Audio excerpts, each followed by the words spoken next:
Constitutional base for this law is the 10th Amendment. The 10th Amendment gives the individual power to the state to create laws. This allows them to create a law banning phones in an educational setting.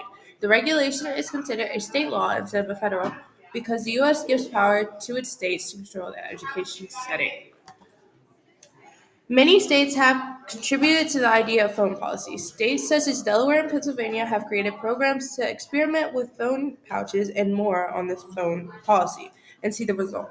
Other states, such as Alabama, have decided to highly recommend the option in the educational system, allowing the decision to fall on principles. States like California have made it a requirement in schools setting. Unfortunately, places like South Carolina have made it a statewide restriction for cell phones in school. The most crucial law relating to the cell phone policy is the Telephone Consumer Protection Act. The Telephone Consumer Protection Act, also known as TCPA, is a law created by the federal government to restrict telemarketing calls, text messages, and fax communication. Though other acts, such as the Children's Internet Protection Law, protects kids from the content shown on the phone, TCPA prevents actual distractions in school.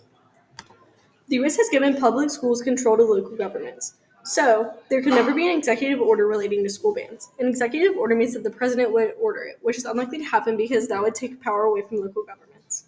If the president decided to do an executive ban, then that would cause parents, students, and local officials to be mad because they think that they have the right to make a local decision.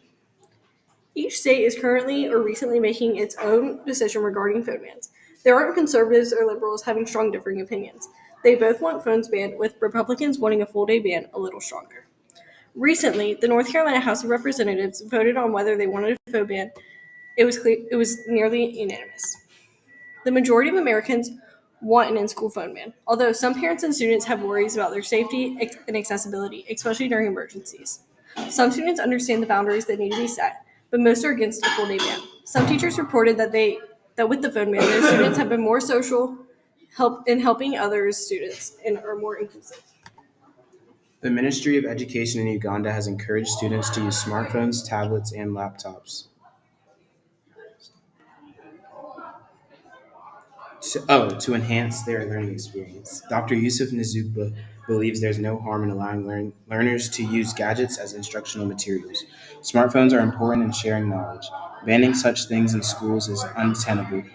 He believes that giving students access to phones will train them to not use it when unnecessary.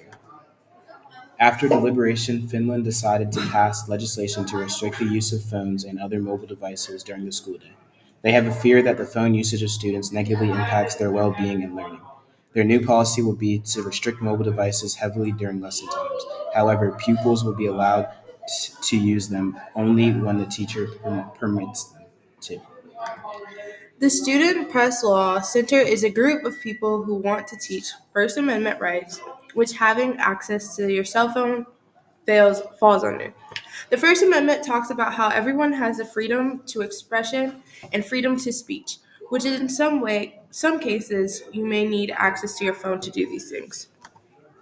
The NEA, otherwise known as the National Education Association, is a group that follows education all over the country and is now hoping to get rid of phones in public schools. They believe that phones are a distraction to the students learning at school and believe that if students don't have them, they will be more focused on learning and getting their assignments done. Some conservatives, like Representative Brian Biggs, dealt with the cell phone policy by backing it.